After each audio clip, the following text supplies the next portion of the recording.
범죄, 불법 앞에서는 사나운 맹수. 하지만 일주일에 한 번 여기에서는 특별히 여러분 앞에서는 깨방정 요정이 되는 남자, 수사 구조개혁단의 에이스 광문준 경정 나오셨습니다. 안녕하십니까 청취자 여러분, 여러분의 꽉불리 꽉형사 인사드립니다. 반갑습니다. 네, 어서 오십시오.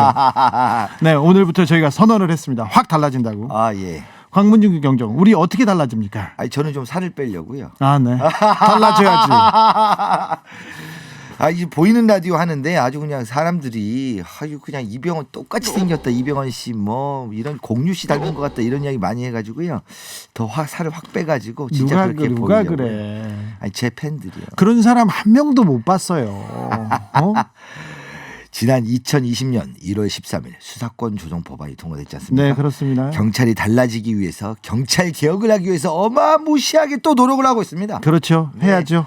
그렇게 노력을 하려면 그 과거를 돌아보고 뭔가 잘못한 것들을 또 찾아보고 네. 반성할 점 반성하고 또 해명할 건 해명을 하고 또 잘한 거는 잘했다고 이야기 또 하고 그리고 더 발전된 모습을 보여야 되지 않을까 이렇게 생각을 합니다. 네, 슈퍼제이님, 권력형 비리, 울 남편, 울 집에서 권위가 너무 많아요. 조만간 남편의 권력형 비리 정리해서 메일로 보낼게요. 해결해드리자고요. 아 그렇죠. 요즘에 가정폭력이 아니, 이분은 가정폭력이 아니야. 뭐 그렇습니까? 좀 사랑의 표현이에요. 아. 일단 커피부터 보내겠습니다. 예. 죄송합니다. 전 세계적인 트렌드가 요즘 가정폭력에 적극 대응하자 이런 거거든요. 조심하세요. 3330님, PD님 잡혀가면 사식 넣어드릴게요. 확 바꿔주세요. 네, 여기도 커피 드리겠습니다. 업럭스님, 이제서야 진짜 같다. 그동안 남의 옷 입은 듯 어색했는데 그랬나요? 네, 이분한테도 선물 드리세요. 이조이스님, 살 빼면 안 돼요. 꽉불리 살덩이는 인격체. 와우. 반갑습니다. 뭘 반가워. 네. 오늘 어떻게 달라질 건지 첫 번째는 우리가 준비한 내용은 경찰 개혁 얘기입니다. 그렇죠. 오늘 문재인 대통령이 검찰 개혁과 경찰 개혁은 한 세트라면서 경찰의 권력 남용도 통제해야 한다고 이렇게 했습니다. 사실 조국 전 장관과 윤석열 총장이 검찰 개혁을 추동하고 있습니다. 잘해서 그런지 원했는지는 모르겠으나 검찰 개혁은 지금 뭐 수사권 조정, 그다음에 공수처 설립 계속 가고 있어요. 그런데 경찰과 국정원 개혁은 미미합니다. 특별히 경찰은 시민 생활하고 직결되는 문제이기 때문에 작은 실수도 도드라져 보입니다. 맞습니다. 그런데 이 사고가 조금이라도 나면 언론과 검찰에서 계속 키울 거거든요. 그렇죠. 그래서 경찰이 바뀌어야 됩니다. 다시 태어나야 됩니다. 맞습니다. 네. 어금니 꽉 깨물고요. 네. 저 벌써부터 어금니 흔들리고 있습니다. 너무 깎게를 물어서 그렇습니까? 사실 우리 곽불리처럼 열심히 노력하고 능력 있는 청렴한 경찰 많습니다. 그런데 문제가 있는 경찰관도 사실 조금 있습니다. 그렇죠. 네네. 그래서 우리 경찰 15만 식구이기 때문에 네. 15만 식구 중에서 뭐 실수하시는 분들, 좀 나쁜 경찰관들, 또 착한 경찰도 많이 있지만 그런 다양한 경찰관들 있는 거는 사실 인정을 합니다. 그렇습니다. 그래서 순수 음악 방송 아니맘 중에 주진우입니다 해서 공수처, 수사권 조정, 경찰 개혁에 대해서 얘기해 보겠습니다. 첫 시간은 유영철과 경찰 개혁입니다. 와우. 네. 어찌 될지는 잘 모르겠습니다만 제가 그때 취재를 했고 경찰도 열심히 노력한 그런 사건이에요. 예, 맞습니다. 저도 오늘 이 테마를 듣고요. 유영철 사건을 이제 16년 전에 하셨던 형사님도 수소문을 해가지고요. 겨우겨우 이야기를 좀 듣고 그렇게 오늘 자료 준비를 하서 왔습니다. 네, 유영철 사건에 대해서 잘 모르는 분들이 있는데 2003년에서 4년에 걸쳐서 20명을 연쇄살해한 그런 시대의 살인마입니다. 라이프지라고 미국의 큰 권위 있는 그 사진 잡지인데 세계 30대 살인마를 꼽았는데 그중에 유영철이 꼽혔습니다. 살해한 후에 피해자의 신원을 숨기려고 손가락을 도려내고 그다음에 토막 살해해가지고 유기했어요. 네. 그리고는 뭐 살해 일지를 쓴다든가 아니면 사람의 간을 먹는다든가 이런 엽기적인 행위로 굉장히 충격을 줬던 사건인데. 맞습니다. 네. 그런데 경찰도 할 말이 많죠 그때. 그렇죠. 이제 최초의 검거 당시로 돌아가 보면요. 네. 2004년 7월 초순경이었습니다. 네. 이제 불법 업소죠. 불법 마사지 업주의 흔히 또 그런데 이제 이렇게 접대부들을 이게 제공하는 사람들을 보도방이라고 네. 통칭합니다. 그때 보도방이 굉장히 만연했었어요. 그렇죠. 그다음에 네. 노래방이나 마사지. 근데 이제 마사지 쪽 하는 보도방 업주가 자꾸 마사지사를 부르는데 이 마사지사가 사라지는 겁니다. 네. 그래서 수소문에서 평소 알고 지내던 형사들한테 또 이분은 이제 우리 형사님들한테 망원이라 그러는데요. 평소에 사회 여러 저인망에 관련해서 첩보를 쓰고 있는 여러 직종들이 많습니다. 이 보도방 업주가 평소 알고 지낸 형사한테 이렇게 이야기를 합니다. 아니 요즘에 우리 아가씨들이 가는데 자꾸 더 이상 연락이 없고 사라진다. 네. 그래서 형사는 인신매매를 의심을 합니다. 네. 그런데 그 아가씨들 자체가 가족분들이나 지인분들이나 자주 연락을 취하고 이러지는 않았습니다. 그러니까 실종 신고 이런 거는 없었던 거죠. 그렇죠. 네. 그런 좀 조금 윤락 여성이기 때문에 그렇죠. 아무래도 네. 그래서 주변에 그러면 그렇죠. 지금은 명확한 증거는 없으니 또 그 번호로 이렇게 마사지사를 불러달라는 이야기가 있으면 나한테 전화를 해라. 네. 이렇게 이야기를 해둡니다. 네. 그 상태에서 이제 2004년 7월 13일인가 4일인가 그런데 이 아가씨를 보내달라 마사지사를 보내달라는 유영철이 전화를 합니다. 네. 그래서 이 보도방 업주가 형사한테 전화를 합니다. 아니 형사님 지금 이제 그 번호로 똑같은 번호로 전화가 왔어요. 그래서 그럼 내 갈 테니 일단 그 사람한테 마사지사를 보낸다라 하고 접촉을 시도를 해라 이렇게 이야기합니다. 네. 그런데 이 보도방 업주가 혼자 가기 좀 덜컥 겁나거든요. 네. 아니 저 형사님 올 때까지 기다려. 그러면 상대방이 의심을 한다. 그러면 가까운 파출소에 가면 그 파출소에 가서 나한테 전화를 바꿔달라. 그러면 내가 같이 동행할 수 있도록 해주고 내가 가는 시간 동안 당신하고 같이 있게끔 내가 조치를 취해주마. 해서 유영철을 만나러 갑니다. 그래서 유영철을 잡으러 갔다고요. 예. 여기가 경찰이 내세우는 얘기고요. 예, 예. 제가 취재한 거는 좀 다릅니다. 아, 그렇습니까? 제 얘기를 좀 들어볼까요? 예. 제가 당시에 취재 기자였어요. 2004년 7월이었는데 일요일이었는데 집에서 누워 있는데 갑자기 뉴스 속보가 뜨더라고요. 그래서 희대의 살인마, 예. 토막살인 뭐 그런 얘기가 나왔어요. 그래서 오늘 쉬기는 글렀다. 그리고 샤워를 했죠. 샤워를 했더니 우리 편집국장한테 전화가 왔더라고요. 하나만 샤워라고요? 네. 아니 안 그래도 제가 지금 나가려고 합니다. 그랬더니 그때 신촌에 있는 봉원사 거기에서 현장 검증과 그리고 그 일대 수사를 하고 있더라고요. 그래서 그날 저녁에 제가 유영철 집에 갑니다. 취재 갑니다. 열쇠 따는 열쇠공을 데리고. 그랬더니 열쇠공이 문을 그냥 열어주지 않고 저기 창문으로 들어가 가지고 창문을 열고 바로 문을 열어주더라고요. 근데 돈은 줬습니다. 그래서 제가 그때 취재를 했는데 해가지고 제가 유영철 사건에 대해서 기사를 쫙 썼더니 당시에 유영철이 2004년도에 외부에 어떤 기자하고 그 연락을 하고 있어서 편지를 썼어요. 근데 기자님 책 하나 부탁드릴게요. 변호사님이 보여준 건데 살인범의 추억이란 제목으로 얘기가 실린 시사저널이에요. 이거 좀 구해달라는 거예요. 제가 쓴 기사를 그렇죠. 유영철이 안에서 보고 싶다고 했으니까 제가 할 말이 좀 있습니다. 아까 경찰이 말한 검거 과정은 그랬는데 사실 검거 과정이 제가 보는 검거 과정은 좀 다릅니다. 경찰의 검거 과정과 뭐가 달랐냐면요. 7월 달에 이게 뭐 그 잡은 건 맞는데 그 전화번호가 6523이었어요. 6523. 근데 그 신림동 일대에서 보도방을 하는 업주가 있었는데 임아무개라고 있었는데 이 범서방파 밑에 있어서 거기에서 그 약도 팔고 그 아가씨들도 파는 그런 애들이었어요. 근데 이 친구가 업소를 여러 군데를 해요. 그리고 그때는 명함을 파서 이렇게 다른 전화번호를 파서 돌리는 다른 전화를 돌려 그렇죠. 네. 근데 한업소예요. 그렇죠. 한업소입니다. 네. 이게 핵심입니다. 여러 군데의 명함인 것처럼 전화번호를 날리지만 실제로는 한업소인 거죠. 근데 6523으로 전화를 받았는데 2명이나 사라졌어. 우리 애가 직접 사라진 거야. 그러니까 손실이 크잖아. 근데 그날도 6523으로 전화가 왔어요. 그래서 그 친구가 임아무개가 주변 보도방 업주들한테 강남에 있는 보도방 업주들한테 쭉 깔았거든. 야 6523 전화 받고 나간 후에 행방이 묘연했으니까 6523으로 전화 그 온 사람은 무조건 나한테 전화죠. 근데 그날 6523으로 전화했어요. 7월 15일 새벽 5시입니다. 맞습니다. 그날 신촌의 한 업소로 아가씨를 보내달라는 전화를 받고 임 아무개하고 차 아무개 보도방 업주들이에요.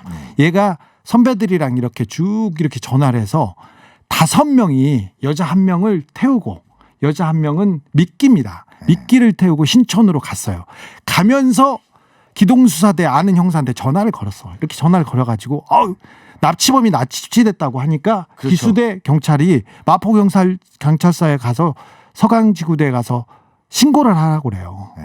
그래서 그 김아무개 경장을 데리고 지구대를 나섰는데 그때 경찰한테 보도방 업주들이 가자고 했는데 경찰이 안 가려고 그랬어요. 야, 니네들을 어떻게 믿고 가? 그런데 어쩔 수 없이 갔습니다.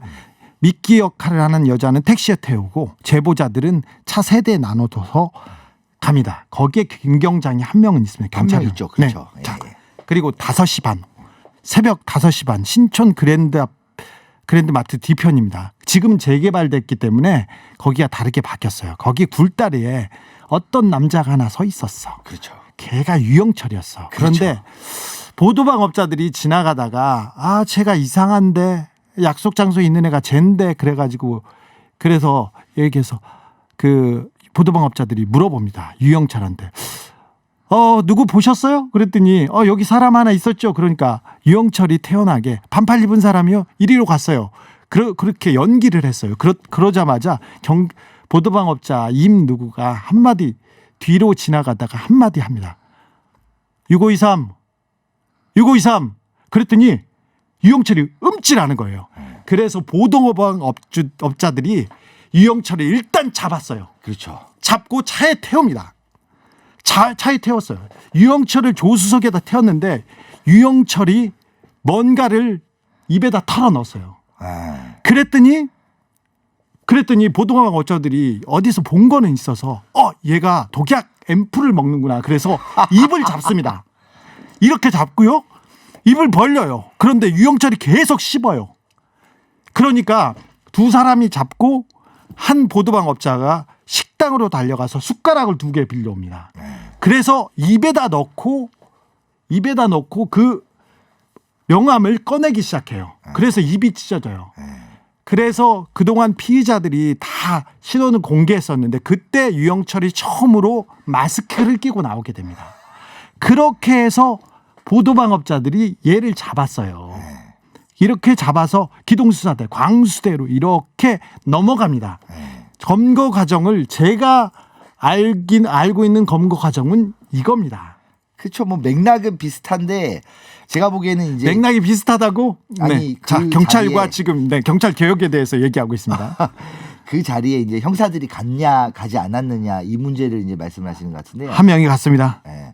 아니 우리 그 지구대에서 파출소에서 가신 분 말고요. 네. 우리 기동수사 형사가 한 명 갔느냐 가지 않았느냐 이 네. 말씀을 하시는 것 같습니다. 네. 나머지는 맥락은 다 비슷합니까? 취지로 네. 들리고요. 예. 근데 그 상태에서 이제 유영철을 데리고 옵니다. 그 이제 기동수사대에서 그래서 이때 당시까지는 우리 마사지사들을 납치한 사람으로 의심을 하고 있습니다. 그 사람을. 예. 예. 그 유영철 그렇죠. 납치만 했다고 생각했죠. 그렇죠. 유영철을 납치한 사람을 의심을 해서 이제 조사를 하기 시작합니다. 그게 아까 말씀하신 7월 15일 이후요. 오전입니다. 네. 오전에 하는데 이 상태에서 우리 형사님들 이야기를 들었더니 예. 유영철이 그 마사지사 이야기를 하진 않고 갑자기 저 살인 사건을 내가 죽인 거다. 저 살인 TV를 사건을- 보고. TV를 보고 저 살인을 내가 한 거다라고 하면서 갑자기 사건이 이상한 형태로 급무사를 탑니다. 네. 그러면서 수사에 혼선이 생겼다고 하더라고요. 그렇죠. 네. 이게 제가 2004년 8월에 쓴 기사였어요. 아까 제가 6523 이것도 다 써놓은 기사예요. 근데 유영철이 예. 기수대로 갔을 때 그때 보도방 업주들도 따라갔어요. 예. 유영철은 이 보도방 업자들이 형사인 줄 알았어요. 유영철은요. 유영철은 형사인 줄 알았어요. 걔네들이 형사 행세를 하고 물어보기 시작했어요. 거기서. 유영철이 간질이 있었다. 간질 연기를 하고 도망갔다. 이것도 그렇죠. 그것도 사실입니다. 사실입니까? 예, 간질은 이제 그 다음에 이때 당시는 아니고 7월 15일 아침 이야기는 아니고요. 네, 다음에 간질 연기를 했죠. 네, 그 다음 이야기죠. 다음 얘기했는데 보도화방 업자들이 보기에는 간질도 연기라고 생각해요. 유영철이 그 노란 우비와 모자를 쓰고 마스크를 꼈어요. 네. 근데 이 모자 쓴 내용을 잘 보면 한쪽 눈이 심하게 충혈돼 있습니다. 그게 왜 그러냐면요. 유영철이 그 조사를 받다가 갑자기 간질 연기를 해서 간질로 쓰러졌어요. 그러니까 보도방업자가 갑자기 보더니 이거 연기한다. 그러더니 유영철을 때리기 시작했어. 그래서 주먹으로 막 팼어요. 그랬더니 간질 연기가 갑자기 멈췄대요. 그래서 그때 눈이 멍들었고 이걸 가리기 위해서 모자를 씌웠답니다. 아니 들었는데 네. 눈이 멍든 거는 사실이랍니다. 맞아요. 네, 눈이 멍든 건 사실인데 검거 과정에서 유영철이 반항할 때 제압을 하는 과정에서 눈이 멍이 들었다. 근데 뭐 눈은 이 보도방업자는 그때 때렸고 네. 그 유영철이를 때릴 때 이거는 보도방업자들이 또 때렸어. 경찰은 안 때립니다. 근데 유영철이 도망가려고 하니까 그 순간적인 힘이 너무 세더래요. 그래서 양쪽에서 둘이 팔을 끼고 있는데도 너무 힘든데 얘가 도망가려고 하니까 그 보도방업주들이 주먹을 이렇게 쥐고 이렇게 쥐는 거 있잖아요. 가운데 손가락을 이렇게 펴고 그리고는 허벅지를 팬 거예요. 허벅지를 패가지고 힘이 빠져서 못 다니게. 그래서 유영철이 슬리퍼를 신고 다리를 절었는데 경찰은 나중에 발표할 때 이게 고도로 지능화된 지능범이 연기를 했다 이렇게 했는데 보도방 애들이 허벅지를 패가지고요. 그래서 다리를 절은 거예요. 연기가 아니라. 아니 제가 보기에는 당황하지 말고 경찰. 당황하는 게 아니라 그 보도방 업주 우리 형사 한 명을 보도방 업주로 착각하시는 것 같은데요. 아니요. 보도방 업주들이 네. 처음에 수사에도 참여했어요. 아니 그러니까 우리 형사 기수대 형사를 네. 보도방 업주라고 지금 착각을 하셔서 그 가신 분들 중에서 한 명이 있었습니다. 예. 김경장. 아니 김경장 말고 네. 다른 기수대 형사이 한 명 더 있었습니다. 2명이 갔다고요? 잡으러 갈 때? 예. 5명이 갔는데 예. 경찰이 하나였고 보도방 업주가 4명 아니었습니까? 아, 그 보도방 업주라고 4명 중에 한 명을 네. 그분이 기수대 막내 형사인데 등치가 이렇게 크답니다. 네. 그래가지고 그 사람을 자꾸 보도방 업주라고 착각을 하는 거예요. 아니야. 보도방 업주들은 내가 다 만났는데 아니, 그래서 그거를 덩치 작았어. 그래서 그거를 주 기자님 기사를 제가 봤어요. 책을 제가 봤어요. 책에 있습니다. 그 내용. 네. 그래서 그거를 그때 당시에 참여했던 분한테 물어봤거든요. 네. 그랬더니 보도방 업주랑 같이 간 거는 맞는데 그 중에 우리 기수대 막내 형사가 있었는데 자꾸 기수대 막내 형사가 없다라고 이야기를 한다. 자, 4921번님. 그래서 아까 유영철이 살인사건 자백하는 바람에 경찰이 유영철을 놓쳤습니다. 아니요. 그게 아닙니다. 그래서 이제 이거는 유영철이 그 죽였던 20명의 살인 사건이 아닙니다.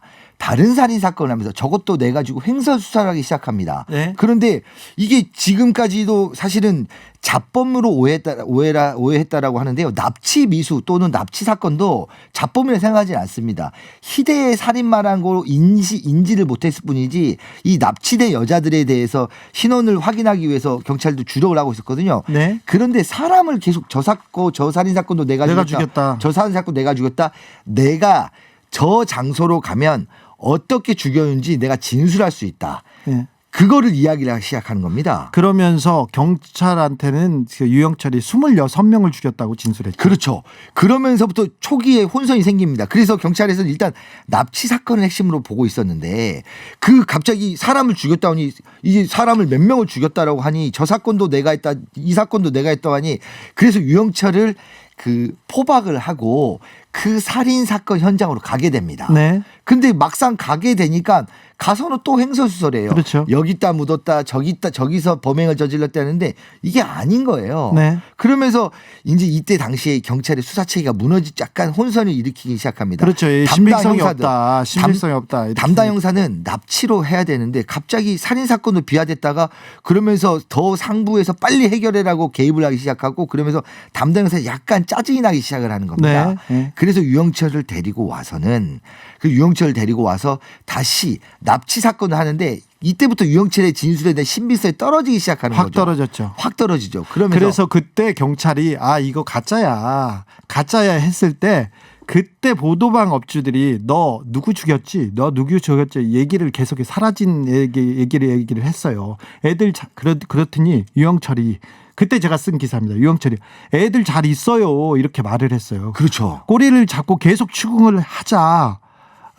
업주들이 너 장 누구도 죽였지? 이렇게 얘기하니까 묻자마자 아 설이요? 그러면서 가명을 댄 거예요. 그 죽은 사람의 가명을.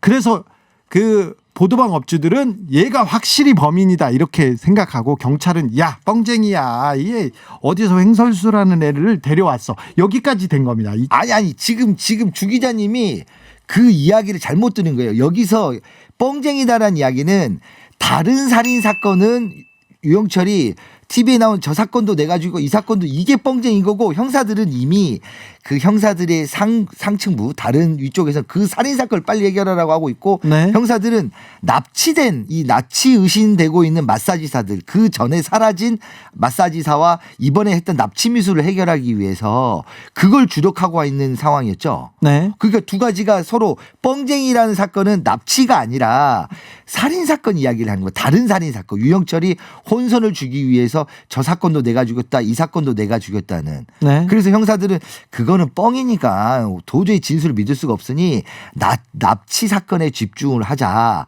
하는 게 그날 오전부터 오후까지 있었던 수사의 혼선이었습니다. 그러다가 유영철이 도망가죠. 그렇죠. 네. 그 도망갈 때 간질부터 시작해가지고 막 하다가 그러면 내가 죽인 시체가 오전에도 한 바퀴 돌았어요. 서울 시내를. 네. 저녁쯤 돼서 이제 다시 또 이제는 내가 이야기를 하겠다 네. 하면서 그 어디 지점을 찍는 거예요. 어디를 네. 가보자. 어디를 가보자고 하면서 그 사무실에서 형사들이 방심한 틈을 타 도망간 겁니다. 도망갑니다. 이 위층에서 뛰어내려가지고 도망가죠. 근데 어떻게 하루 만에 또 불신검문으로 잡혀요? 그리고 이게 더 웃긴 게 뭐냐면 이 도망갈 때까지만 해도 이 형사들이 생생한 이야기를 들으면 이미 마사지사에 대한 납치 사건, 납치 의심, 그러니까 인신매매 사건 이거를 캐기 위해서 주력을 하고 있어서 그러면서 유영철 진술 한마디 갑자기 살인 사건으로 집중하는 이 그때 당시에 상사들에 대한 불만이 좀 있었다라고 해요. 네. 어쨌든 근데 상사들 입장에서 이해는 되죠. 그렇게 납치한 걸로 의심이 되는 유영철이 이 사건도 내가 살인범이다, 저 사건도 살인범이라고 하니 그 상태에서 왈가면서에 뛰어내려서 도망을 갔는데 네. 그 도망을 간 순간 형사들은 이거 진짜 큰 범죄를 하는 것으로 생각을 한 거예요. 도망가자. 네. 놓치자마자. 근데 그 더 잡은 게 서울시내 당시에 형사들이 쫙 깔렸습니다. 다른 경찰서도 모두 비상이 걸려가지고. 아 유영철이 지금 중요한 범죄자가 맞다 이렇게 예, 생각해서. 맞다 그래가지고 근데 이거를 잡은 거는 또 누구냐? 그 영등포라 일대에 있는 모든 경찰 관서에 비상이 걸렸는데 잡은 거는 누구냐? 그대로 기동수사대 형사들이 영등포역 앞에서 잡았어요. 어떻게 해요? 아, 그러니까요. 그래서 자기들도 유영철이 나중에 이야기하기를 형사들이 일부러 자기들 자백을 받으려고 일부러 풀어줬다가 다시 잡은 줄 알았다. 이렇게 이야기를 했다고 해요. 지금 조금 말은 안 되는데 경찰이 주요 피의자를 경찰서에서 놓쳐요. 그리고 하루 네. 만에 다시 엄청난 수사력으로 다시 잡습니다. 그때 당시에는 CCTV나 이런 통신 수사 이런 게 안 될 때입니다. 제대로 되지 않을 그죠. 때입니다. 유영철이 막 이렇게 실시간으로 추적하고 이런 상황이 아닙니다. 자 여기까지 듣고 일단 노래 하나 듣고 오겠습니다. 할 얘기가 좀 남았습니다. 천재소녀다님 노래 나가는 동안 두 분 합의하셨길. 아니요 합의 안 됩니다. 시민과 경찰의 지금 사건을 바라보는 시선은 아예 다릅니다. 복숭아꽃님요. 와우 흥미진진 차세우 그 정치 음악 전문 방송 특종 맞습니다. 네, 잘 모르겠어요. 제시카 외동딸님 기자와 경찰의 팩트 싸움 이기는 편이 우리 편. 네 아무튼 저희는 청취자들한테 합의 도달하도록 하겠습니다. 경찰서에서 탈출한 유영철은 하루 만에 불과 몇 시간 만에 다시 영등포역 앞에서 잡힙니다. 그것도 기동수사대 그 잡았던 탈출했던 그 경찰서 소속 경찰에 의해서요. 와 대단한 수사력입니다. 이제 정확하게 표현하면 그 기동수사대는 지금 광역수사대의 전신인데요. 네. 기동수사대라는 게 이제 저 마포에 있습니다. 네. 불교방송 뒤쪽에 그 이제 경찰서는 아니고 서울지방경찰청 직속 관할해 가지고 특별히 그렇죠. 조직폭력비나 포해나 그렇죠. 이런 특수수사를 하는 그런 부서입니다. 큰 사건을 하는 부서입니다. 네. 그래서 기동수사대에서 그 기동수사대 건물 내에서 유영철이 뛰어서 도망갔기 때문에 네. 이 피의자의 도주 사건은 굉장히 큰 문제입니다. 경찰한테는. 그렇죠. 네. 더군다나 유영철이 살인 사건의 범죄자로 의심이 됐던 사람이고 그걸 떠나서라도 당장 납치 의심이 되는 게 있었거든요. 네. 그 납치 사건을 해결하기 위해서 경찰이 불을 켰죠. 그런데 기동수사대에서 영등포 역 앞에 경찰서 쫙 가는데 여기에 가장 정말 밤잠을 안 들고 노심초사한 사람이 누구냐? 기동수사대 형사들인 거예요. 네. 근데 그 사람들이 잡아왔어요. 그 잡아왔어요. 거기 그 기동수사대 형사들도 제가 그 잡았던 기동수사대 형사님하고 오늘 통화를 하고 왔습니다. 네. 자기들도 영등포 역 앞에서 기다리고 있는데 무슨 이제 다른 단서가 있어서 영등포에서 기다리고 있는데 유영철이 나타났다는 거예요. 이걸 보고 와, 이 못 잡으면 대형 사고거든요. 자, 잡아와서 예. 그때부터 경찰의 수사가 시작됩니다. 그리고 유영철은 하나씩 두씩 불리기 자백하기 시작했죠. 이제 이때부터 중요한 거는 우리 기동수사대 형사들의 라포 형성입니다. 라포. 이렇게 공감대를 형성을 하면서 이 지금 유영철이 나와 있는 그때부터 이제 제대로 된 수사, 납치로 초점을 맞춘 사건 수사가 제대로 시작이 되는데 오전에 헛발질을 했던 전혀 다른 범죄의 살인 사건 말고 진짜 본건에 집중하기 시작을 합니다. 네. 그러면서 유영철한테 줄다리기 이 피의자 신문 기법이긴 하는데요. 당근과 채찍 갈구고 칭찬하고 줄다리기를 시작을 하면서 유영철이 드디어 입을 열기 시작을 합니다. 유영철이 당근과 채찍으로 특별히 당근으로 입을 열었다고 했는데 제가 그때 수사 기자였죠. 근데 예. 저는 또 그걸 그 경찰을 바라보지 않습니다. 제가 그 그렇죠. 기수대 사무실에 네. 갔었죠. 그렇죠. 근데 유영철이 그때 삼겹살을 먹고 있었는데 경찰들이 유영철한테 쩔쩔매고 너무 잘해주는 거야. 네. 삼겹살을 먹는데 유영철이 삼겹살을 구워 먹는데 야채, 김치 하나도 안 먹고 고기만 먹습니다. 고기만. 섬뜩했어요. 계속 고기를 집어먹는 거예요. 근데 고기를 집어먹으면서 여러 요구사항을 얘기할 때마다 경찰이 잘해주더라고요. 너무.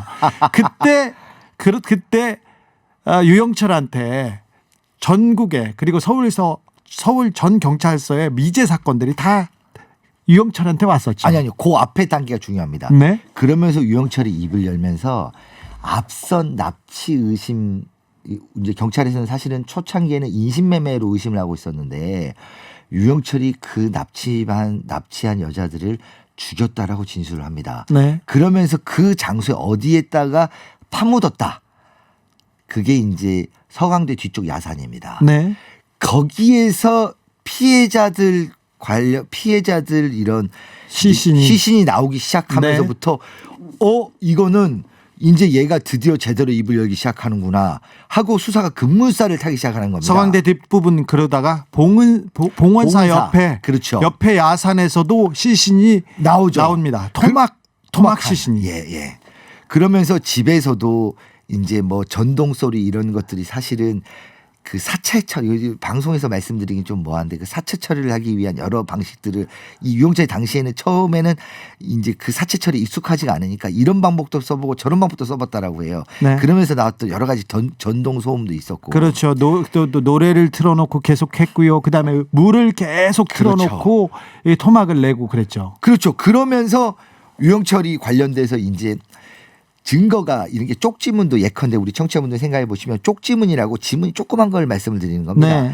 쪽지문을 그대로 우리 지문 조회 시스템 아피스라고 불리는데요. 지문 조회 시스템에 돌리면 쪽지문은 그게 누군지 안 나옵니다. 네. 그런데 이 조그만 지문이 아무리 조그만 거라 있어도 대조군을 특정한다면 이 지문이 꽉불리 그다음에 뭐 김 PD, 박 작가, 주 기자 하고 일치가 되는지 확인해봐 이러면 나오는 거거든요. 네. 그래서 이 두 건이 이제 실제 살인 사건으로 확정이 되면서 다른 서울 시내 미제 사건들 지금은 이 사건을 계기로 기동수사대 이름도 광역수사대로 바꿨습니다. 네. 전국 서울 시내에 있는 모든 관할 사건들을 한번 아우를 수 있는 시스템을 갖춘다는 생각해가지고요.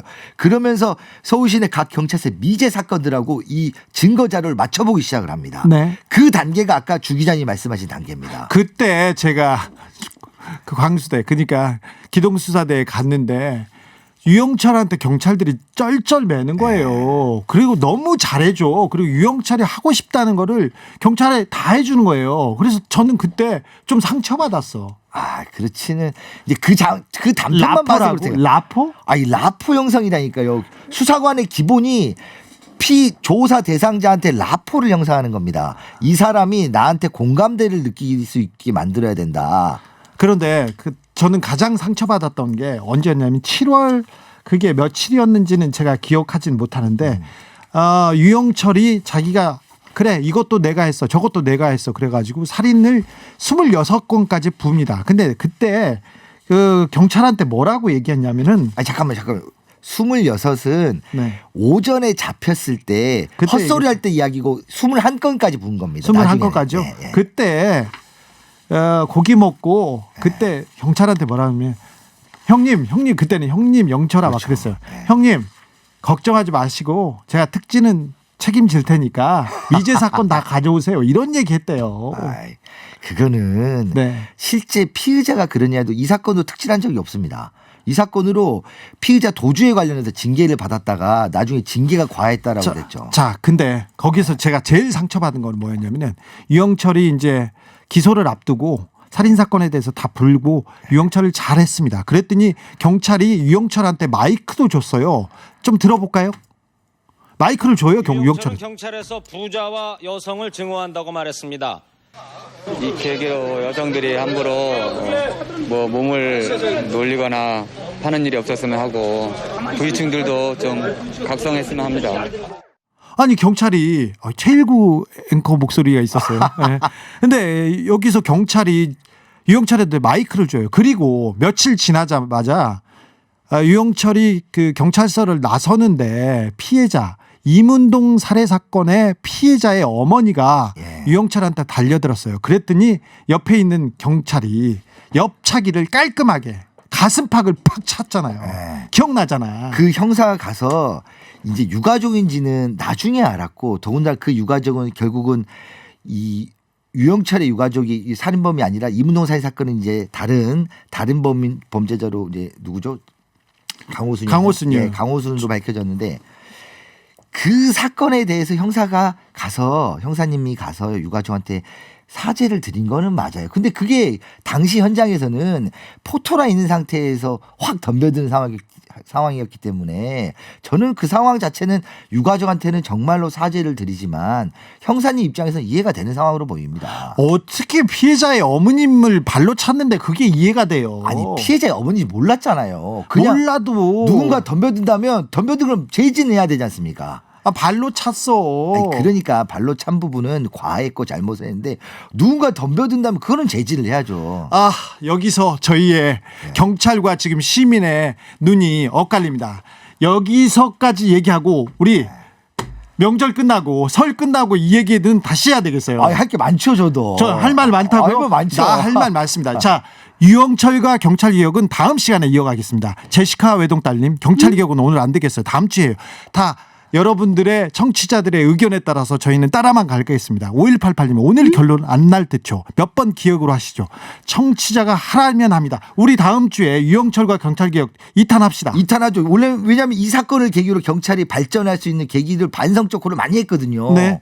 피해자 보호 지원 체계도 갖췄습니다. 유가족에 대해서도요. 알겠습니다. 설에 다시 듣기 좀 하고 청취자님들 가슴 이렇게 조금 놀란 가슴 좀 가라앉히시고요. 다음 주를 기대해 주십시오. 곽불리와 저의 유영철 탐험기는 다음 주가 지금 엑기스입니다.